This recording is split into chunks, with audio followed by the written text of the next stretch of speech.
Nay? Nay, malaki-laki ho yung binigay sa akin na tip ng pasahero ko. Baka gusto niyong kumain sa labas. Libre ko.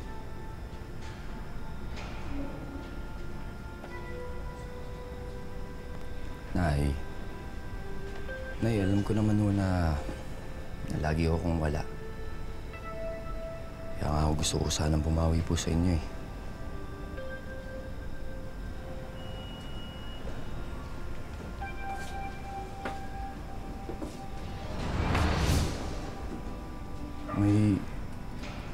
May problema ba, Nay?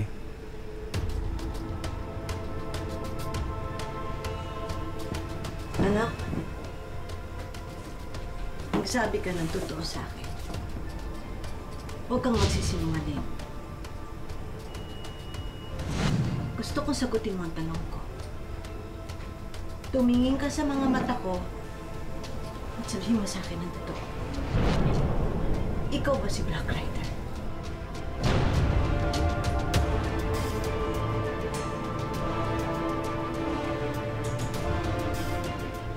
Sumagot ka, anak. Ano? Ikaw ba si Black Rider? Nay, bakit niyo naman naisip yan? Sabihin mo sa akin ang totoo. Alam ko pag nagsisinungaling ka at alam ko nagsisinungaling ka ngayon. Kaya ko laging nawawala paggabi. Kaya ba tuwing napapalaban si Black Rider, wala ka? At pag umuwi ka, puro ka bugbog. Sagutin mo ako. Ikaw ba si Black Rider?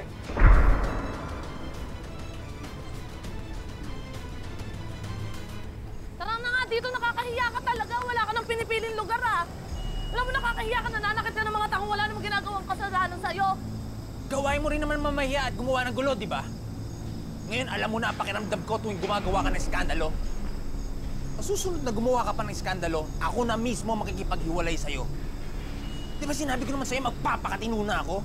Eh wala ka naman kasing alam kundi mambugbog. Paano tayo magkakaayos niyan? Kung wala kang tiwala sa akin? Ha? Eh kasi ang let-let na tao nun, pinatulan mo, laki-laki mo kaya, di ba? Ay! Ano ba kayo? Abay kung ayaw niyong matulog, magpatulog kayo. Hindi na kayo nahiya sa mga kapitbahay, di sa oras ng gabi. Sigawan kayo na sigawan. Matulog na nga kayo, ipagpabukas nyo na yan. Di ako makakatulog nito. Papalamig muna ako dito sa inuman kay Jepoy. Uy, ano? Saan ka na naman pupunta? Tigil ka na. Sige na. Hoy, Hector, ano ba? Ay, hindi ba kakasabi lang makikipag-inuman kina Jepo?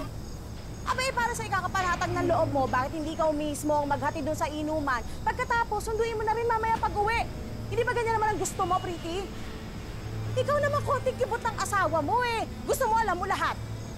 Minsan nga, tignan mo yung sarili mo, ha? Baka mamaya sobrang nakakasakal ka na.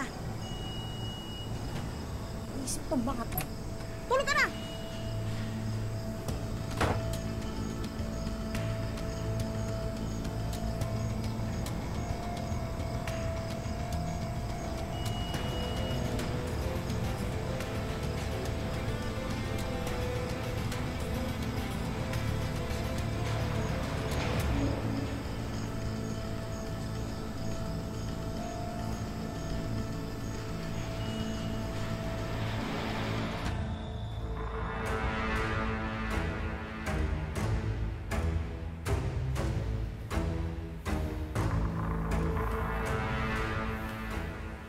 Anong gagawin natin?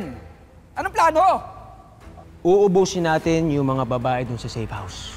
Di paano si Black Rider?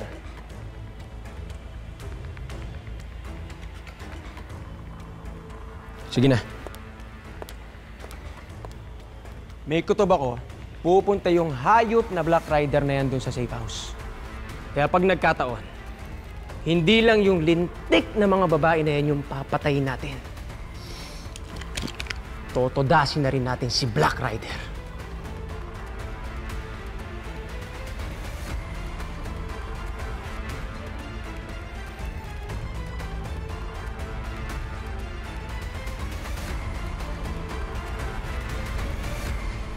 Aray! Ano ka? Gusto mo pa blatter natin bukas? Ay, hindi. Samahan kita. Wag na, Miguelito. Okay na yun. Ako muna. Nagsorry na naman si Pretty.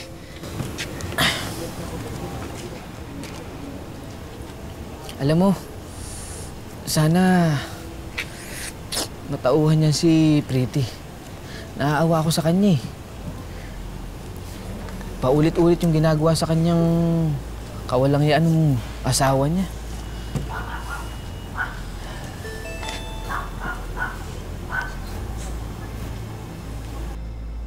Uy, dadaan daw mamaya si Elias. Sabihin ba natin sa kanya yung nangyari? Hindi, wag na. Huwag na. Ano yan, may isipin pa niya yan. Dami-dami ng problemang pinapasan yan. Sa bagay. Imposible namang palampasin niya to pag nalaman niya yung ginawa sa'yo ni Hector. Kaya nga, wag na natin. Baka mabiyuda pa nang wala sa oras tong si Pretty. Oo, brother, huwag na. Okay ka lang? Blatter natin. Tapatin mo ako, Romel. Nagsabi ka ng totoo, ha? Saan ako nagkulang? Bilang asawa. Saan ako nagkamali? Mayor, bago pa kayo magkakilala ni Madam, nasa puso mo na yung maglingkod sa mga tao. Kaya nga mahal na mahal ka ng mga taga-Maynila. Yun na nga eh. Baka puro trabaho na lang ang inisip ko. Puro taga-Maynila. Nalimutan ko na kung paano maging asawa. Kaya siguro nagawa ni Sasha na lokohin ako. Ano na pong plano niyo, Mayor? Hindi ko alam. Gusto makipag-iwalay ni Sasha pero parang hindi ko pa kaya. Kahit niloko niya ako, mahal ko pa rin siya.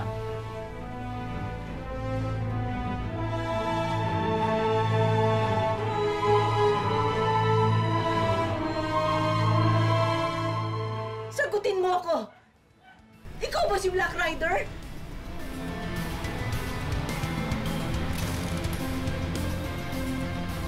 Sagutin mo ako!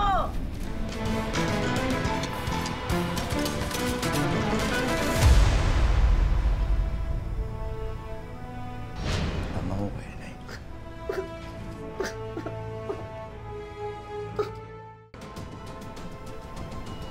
Sagutin mo ako!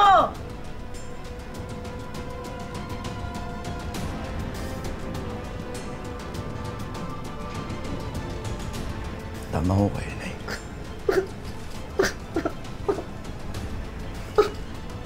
Ako si Black Rider.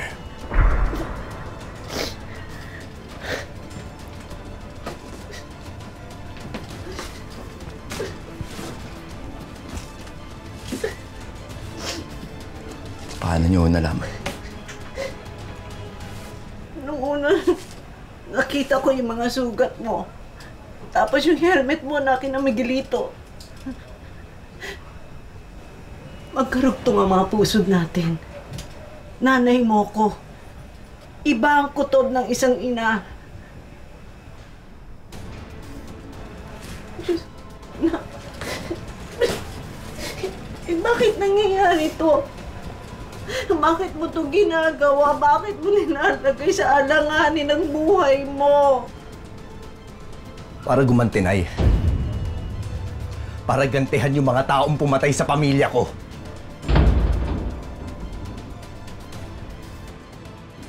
Sir, this is 2.5 million pesos. But if you're gonna buy in cash, 2 million na lang po siya, sir. Okay. At makikita niyo, sir, sa loob, customized po lahat.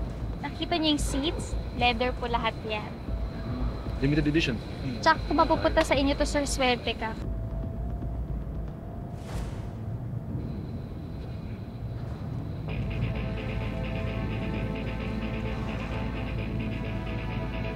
So, sir. Okay, bibili mo. Sir, naku, swerte ka dahil konti pa lang ang may ganito sa Pilipinas. Interesado ako dito sa kotse na binibenta mo. For a while lang, sir. May nauna po kasi. I'm so sorry, sir. Anyway, pwede niyo pong ikutin. Ano? Bibili mo ba? Ha? Bibili mo?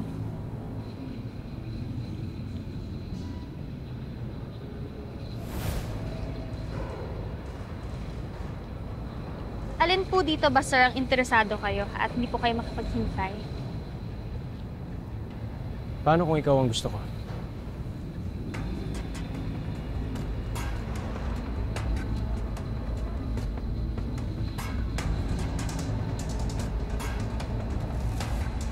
Kung bibili ka ng kotse, kasama na. Kaya mo ba ang presyo ko?